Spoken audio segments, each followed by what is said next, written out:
ये मुकदमा झूठा लिखा गया, इसलिए डीआईजी साहब के पास आए थे ये निवेदन करने कि इसकी जांच करा के निर्दोष पार्षदों के खिलाफ मुकदमा न लिखे, क्योंकि जनप्रतिनिधि अपनी बात रखता है जनता के हित में। कोई भी सदन हो, चाहे छोटा हो चाहे बड़ा हो, नगर पालिका के सदन में पार्षद उठाएंगे, गांव सभा में जो पार्षद गांव में चुने जाते हैं वो उठाते हैं, विधानसभा में विधायक लोग अपने जवाब उठाते हैं, लोकसभा में सांसद लोग उठाते हैं।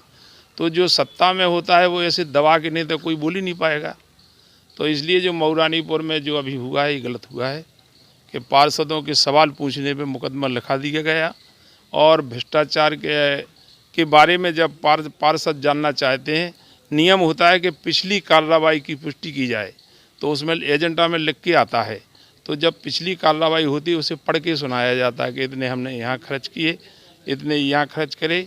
ये ना सुना करके गोलमाल करके पार्षदों से दस्तखत करा करके मनमानी तरीके से अपने पैसे का बंटवारा करना चाहते, उसका विरोध किया तो पार्षदों के खिलाफ मुकदमा लिख गया। मुकदमा लिखा तो ये गलत है और गलत के खिलाफ में हम भी आए हैं कि ये गलत जनता के हो। नगर पालिका के कामों की भी टेक्निकल जांच हो और इस जो झूठी मुकदमा लिखाई गई इसकी भी जांच हो करके ये मुकदमा ख़त्म किया जाए। नहीं तो फिर लोकतंत्र में बचेगा नहीं, लोकतंत्र में कोई भी पार्षद बोल नहीं पाएंगे।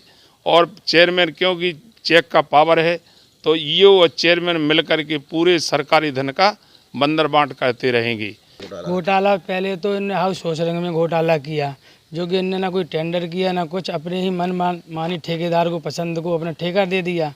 पहले इन्होंने कैंसिल किया, जैसे कि और कोई कम में करता है तो उसे देना चाहिए, नहीं तो उसका कैंसिल करके अपने मनमानी ठेकेदार को दिया, उसको टेंडर दिया अपने रिश्तेदार को। और वहाँ से पता चली कि हम लोगों ने ऐसा चल रहा है। फिर लोगों ने नदी के मामले में 59 लाख रुपए का आया, उसका पूरा खाना पूर्ति करके वो काम नहीं किया। इसीलिए लगा कि सवाल क्यों करते हो, क्यों पूछते हो नदी के बारे में, क्यों प्रदर्शनी के बारे में। नगर पालिका में भ्रष्टाचार करप्शन चल रहा है, ठेके में पार्किंग ठेके में तमाम ठेका है, इनमें करप्शन चल रहा है। उसी का विरोध किया कि भाई जो हम लोगों ने मांग की है, जो सूचनाएं मांगी उसको उपलब्ध कराया जाए। सूचना नहीं उपलब्ध कराएंगे, ना ही मिनट बुक बंद किया गया, ना हमारे लिए प्रस्ताव लिखे गए, इसी पे विरोध हो गया। हम लोगों की बोर्ड मीटिंग चल रही थी, जिसका हम लोगों ने ईओ साहब को पहले से प्रस्ताव दिए थे कि ईओ साहब हम लोगों का 1 साल का अभी तक आपने क्या आय व्यय, क्या ब्यौरा और करप्शन पे हम लोगों ने कुछ सवाल उठाए थे कि आप लोग धांधली तरीके से मनमाने सरकारी पैसे का उल्लंघन कर रहे हैं। तो इसकी हम लोगों ने ईओ साहब से कर रहे थे मांग।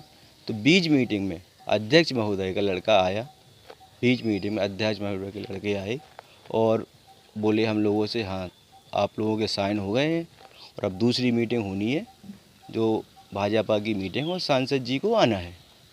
तो इसी प्रकार में बस हम लोगों को धमकी दी कि आप लोग बोर्ड मीटिंग में आप लोगों के साइन हो गए हैं और बस साइन होते हुए आप लोग जाइए, आप लोगों का पूरा वो हो गया है, कॉलम भर गया है, अब हम अपने हिसाब से देख लेंगे। बस इसी को। और अगर आप लोग आपको ज्ञापन भी दिया था कि श्रीमान जी ऐसी बात है, और अध्यक्ष महोदय के लड़के ने हम लोगों को दम दी कि FIR मतलब SC ST या अन्य धाराओं में आप लोगों को मुकदमा दर्ज कराएंगे।